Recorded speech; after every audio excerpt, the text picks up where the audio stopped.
ఆదిదేవుని కది అందునని అమ్మకు బ్రహ్మకు మధ్యన నాన్నే ఒక నిచ్చెనని తెలియనైతి తండ్రి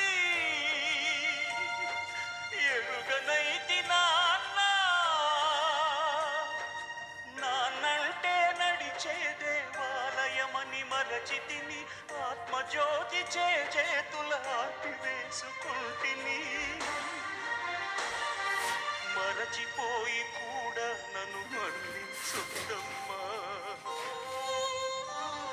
నాన్న నీ గుండె పైన నడక నేర్చుకున్నానని